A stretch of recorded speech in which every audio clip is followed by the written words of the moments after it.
The moment Kiko realized she was not failing from laziness, she felt something colder than guilt. She had trained herself to escape the instant. The path demanded humility every time discomfort appeared. She called it a sign. Then she replaced the method, replaced the plan, replaced the promise. She did not lose because she lacked strength. She lost because she refused form. Keiko was the kind of woman people trusted, capable, composed, reliable. The one who handled pressure without asking for rescue. But alone at night, she lived with a private shame that never spoke loudly. It only repeated. She kept starting over, not because life was impossible, but because repetition felt insulting to her ego. And the ego always wants a shortcut that still feels noble. Chapter 1. The Drawer of Beginnings. One evening, she opened a drawer and found what she had been avoiding. Stacks of unfinished trackers, half-used journals, blank scrolls, abandoned routines. They were not messy, they were neatly arranged, which made the truth worse. Her mind loved beginnings because beginnings let her feel disciplined without being disciplined. She sat on the floor, stared at the drawer, and understood that her real addiction was not comfort. It was novelty. She made one decision that night, small enough to be honest. For 14 days, she would obey one simple practice. The same time, the same place, the same sequence. No upgrades, no new systems, no reinvention. She would not negotiate with boredom. She would not change the form to protect her pride. She wrote one line on a blank sheet and left it where she would see it in the morning. Do not change the blade. Chapter 2. Shuhari. The gate you cannot skip. A few days later, Kiko found a thin book on Japanese training traditions, the kind of writing that does not try to persuade you. It described Shuhari, the classical path of mastery used across disciplines. Shu-ha-ri. Shu means to protect the form, to copy it exactly, to obey without personal flair. Ha means to break the form intelligently, with restraint, after you have earned understanding. Rai means to leave the form by embodying it so completely that you no longer need to think about it. Kiko felt exposed because her life had tried to live in Ha without paying Shu. She called her impatience, growth, and called her avoidance. She remembered Miyamoto Musashi, not as legend, but as a craftsman of elimination, a man who cut away everything unnecessary until only function remained. Musashi did not collect methods to feel inspired. He committed to the work until the work changed him. Chapter 3. Shu, the humiliation that saves you. The first days of Shu felt insulting. The practice was simple, almost plain, and plainness made Kiko restless.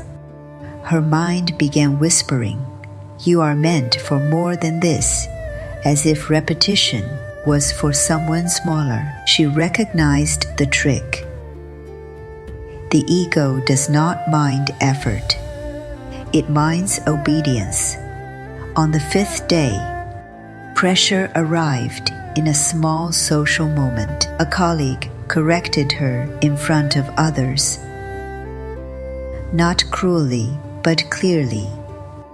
And Kiko felt heat rise in her chest. Her old self would have defended, over-explained, and performed competence until the room felt safe again.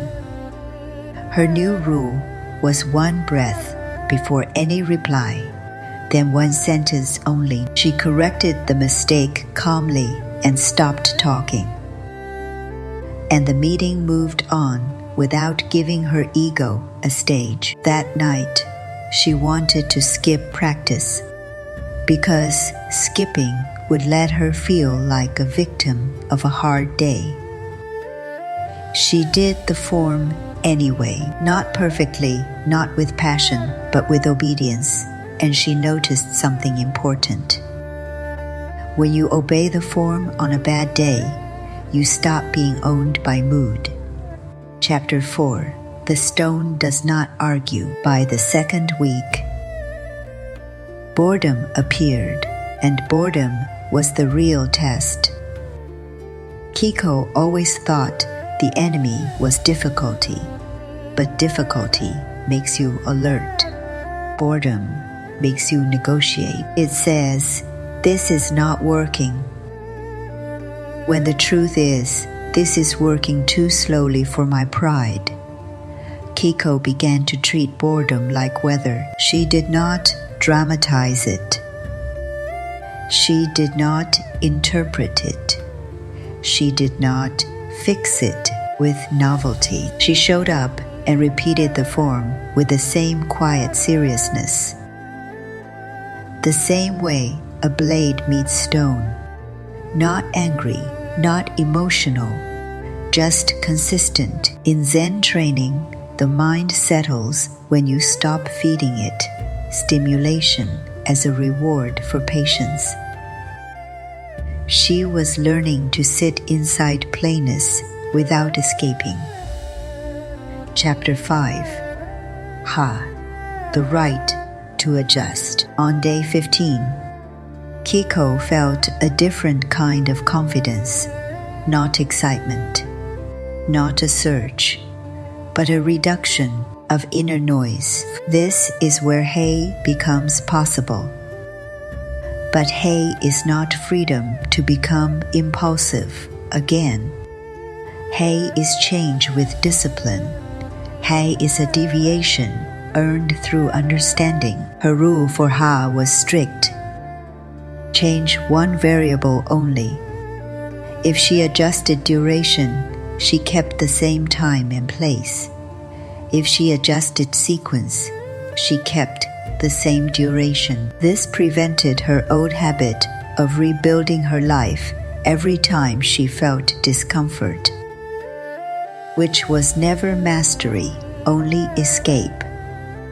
Pressure came again, this time as praise and comparison. Someone noticed her steadiness, and her ego wanted to turn that into identity, to perform discipline for approval. Kiko took one breath and returned to ordinary mind.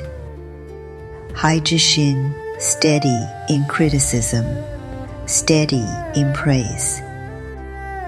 If praise controls you, you are still owned. Chapter 6. The leash of explanation. As her practice strengthened, Kiko noticed another weakness: her need to be understood. When she set boundaries, she softened them with reasons, long stories, apologies, and nervous warmth. She did this so people would not be disappointed. But disappointment is not danger. It is simply someone else meeting reality.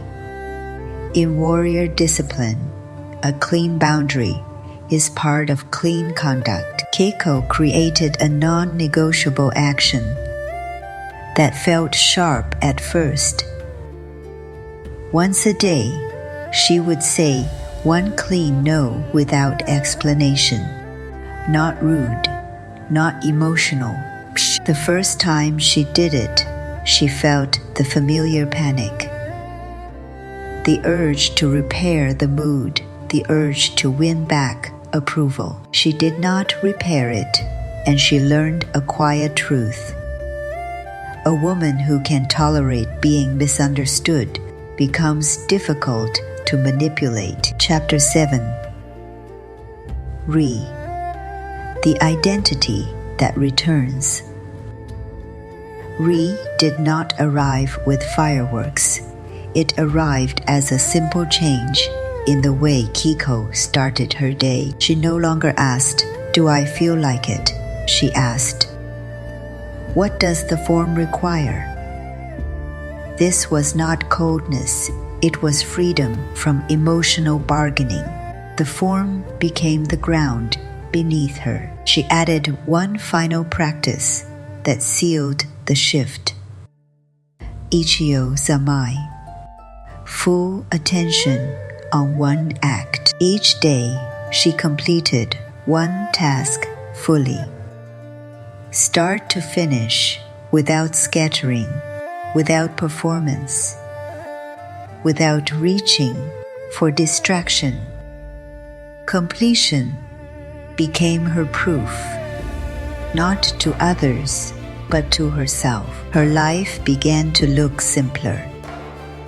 And in that simplicity, her mind became harder to move.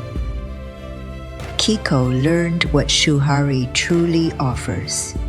It is not motivation, it is structure that survives mood. It is not a new personality. It is a new relationship to discomfort.